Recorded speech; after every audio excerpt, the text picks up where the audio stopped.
Hey guys, welcome to With Intention. This is John Giganti. I'm here at the offices of Studio 88, about to interview my good friend Josh Scott. He does a fantastic job running his marketing company. He's all about empowerment and all about building into his team. I think he does an amazing job as a servant leader. Let's go talk to him.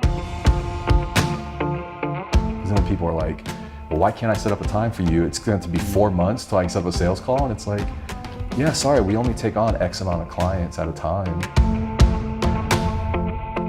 Thanks for being here. Yeah. Gosh, thanks for having me. Absolutely. So I wanted to have you on. You'll be our second guest on the interview portion of With Intention. You run Studio 88, a marketing and branding firm. Why don't you tell us a little bit more about what you guys do?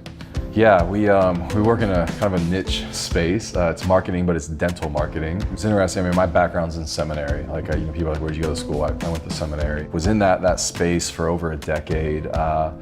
At the end of it, just got into kind of a tough situation that needed to get out of, and made some hard decisions to just make a kind of a right turn career path. So I actually landed, that's where I kind of fell into dentistry. Family friends owned a, what we call a practice management firm, and hired me, said, what are you doing? And I'm like, I don't know. Started running the continuing education events, became the marketing director, loved it, and at the end, yeah, just was, I mean, there's a big story there, but it's, eventually launched out into this and thought we could do something significant in this space.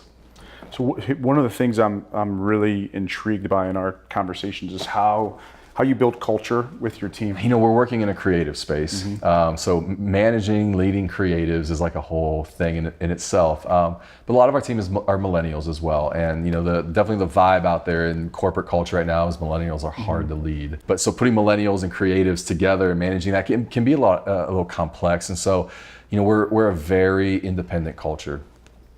We are here together in our space one day a week, some Mondays. And the rest of the week they can kind of work wherever, whenever. However, we have this whole, from very first interview, we tell them, I am not a babysitter. Okay. So if I have to be following up and finding out are you working, are you meeting deadlines, then this whole thing will not work. We probably assume trust at the start. Yeah. Which might be a little naive, and at some point probably will absolutely come back to bite us, with a future employee or something. But I think we're probably just going to live and operate like that. If you get through the interview process and we feel like you're a good fit, then we're going to trust you to do what you say you can do. And then the relationship, obviously, as it grows, supports that. You wrote an article recently called With Intention, and you shot a video on it, which I think is great, and we'll post that too. I think it's outstanding. But you talk about this area in the middle of With Intention, but you have one area of boredom and on one polar end, and then the other area of chaos. Yeah. You were kind of inspiring with your show With Intention, and I wanted to write an article about it because I don't know that there's enough people talking about this, especially when you get into high-level jobs and business ownership and things like that. I was thinking about this concept with intention and what does that look like for me? And honestly, for me, success has been a very kind of elegant space. And on one end of the spectrum is boredom. Just don't have enough to do. I mean, when we first started this company, probably lived over there more. And so I just had to be way more intentional about my time because you're just trying to build something. Sure. On the other end, chaos. And I know you've swung over there too, where I tend to get overwhelmed. And so for me, it's this very elegant space where it's perfect, where I feel like I'm living with intention. I've got enough free space to process and think creatively, but I've also got enough to keep me busy and kind of keep that adrenaline going just a bit, so where things are exciting and fun. And so it became about how do I stay in that space? Sure. So how do you do it? Yeah. So that's the that's the ticket, right? I like to ask kind of big picture questions. What if you just assumed abundance in your life? What does that look like? And what that does is it takes that whole money question off the out of the equation. If money's not an issue, what would you do? How would you live? What does this week look like if money's not an issue? Because then I'm well, would I have packed 9 sales calls in on a Friday in the summer when it's 80 degrees outside and my kids are at the pool? It makes you live with your why. Because then when people are well, why can't I set up a time for you? It's going to be 4 months till I can set up a sales call. And it's yeah, sorry, we only take on X amount of clients at a time, and right now we're booked. And so would love to work with you, but this is how we function. Yeah. It sounds like you think about margin quite a bit. Yeah. Or space quite a bit. Yeah, I do. And this is the space I'm getting better at, the place I'm getting better at, I need to get better at. Because right now what's hard is like, I'll give you probably a fail on my end last week was I had Friday afternoon blocked. I think at first it was like noon on, and then it was like 2 o'clock on, and then it ended up being 9 phone calls on Friday and ending at 4:30. Yeah.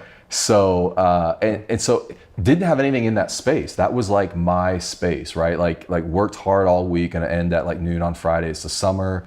Who knows what I might do? Might go for a run, might read, might whatever. I've got 2 canvases at my house I keep trying to get to paint. Oh, okay, cool. I've got these ideas in my head, and they're actually sitting out. I actually put the base coat of paint on them. They're sitting there. So there's these things, right? Okay. But what happened was I'm leaving for vacation in 2 weeks, and the phone call requests were piling up, and I unblocked that time and put in probably 4 phone calls that I hadn't intended. So it's yes, blocking the space, but it's probably the discipline, to let it go. Dude, I don't know, space is really hard for me because when it is on a calendar, I'm like, I don't have anything on Friday afternoon. It probably feels like boredom. Yeah. And then I get this like temptation of like, well, I'm not doing anything anyway. Yeah. So why don't I take three sales calls? Chances are on our close rate, one of those becomes a client. Sure. But putting those blocks in my calendar, I'm better with workout blocks. Put an hour here, hour there. But I probably, if I'm honest, on a week, I need a half a day, a week, where there's just nothing planned, and I can write, I can read, I can, be creative, process. How do you get yourself back if you're stuck on the outsides? In the micro moments, it's get out for a workout. Okay. Like go out for a run. Love just that. Just sweat it out. Just like there's something about that just forces your mindset to change. Yeah. Macro, it's probably looking at it and going like, why am I over there? And there's been some cases in the last year or so where business demands have escalated, and I don't know that I see a solution in the future. So I've got to figure out some things, Dude, I'll tell you, the thing that's probably changed my life the most in the last 2 months, an online app called Schedule Once. Okay. I put my schedule in there. I set up my times throughout the week, block certain times and whatever. And then, so when somebody says, hey, I want to talk to you, I'm like, great, here's a link to my schedule, it has all my availability, pick whatever works best for you. Okay.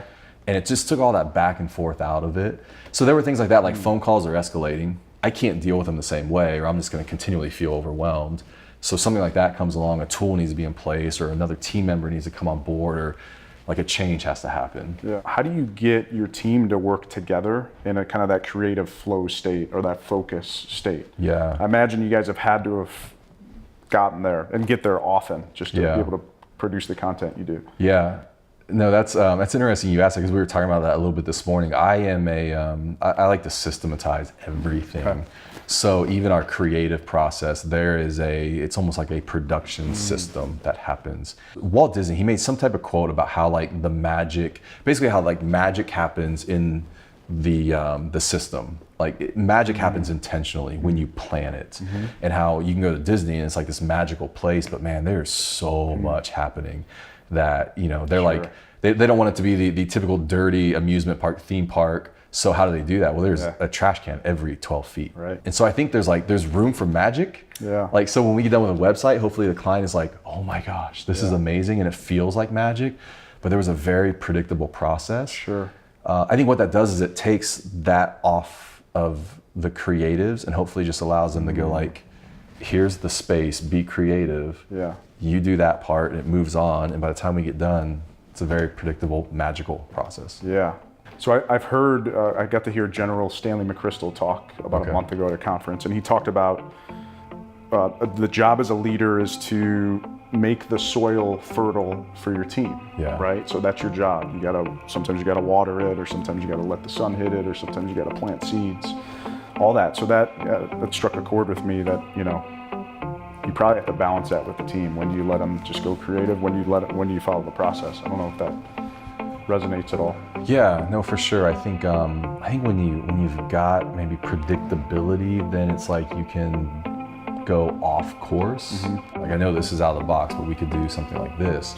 For me, I think it's like having to figure out less than actually frees you up to think in different creative ways. So you have kind of your core stuff down, and that frees you up for when other things happen. So good. Awesome, man. Thanks so much. I appreciate it. Yeah, man, my pleasure. Thanks for having me. Yeah. Man, I thought it was great. Josh talked about living with intention. He talked about boredom on one end, chaos on the other, and trying to find that happy medium in between. But here's the thing I want you to take away. You're not always going to be right there in that sweet spot. You may be on one end or the other, but I think the key is that awareness to get yourself back there. So think about that. Don't be so hard on yourself. Thank you so much for watching. It means so much to have you here watching. And you can always, if you want to connect, feel free to check me out on Instagram at John Gigante. It's Jon Gigante, Gigant. I know that can be a little bit of a tongue twister. So thanks again for watching, and we'll talk soon.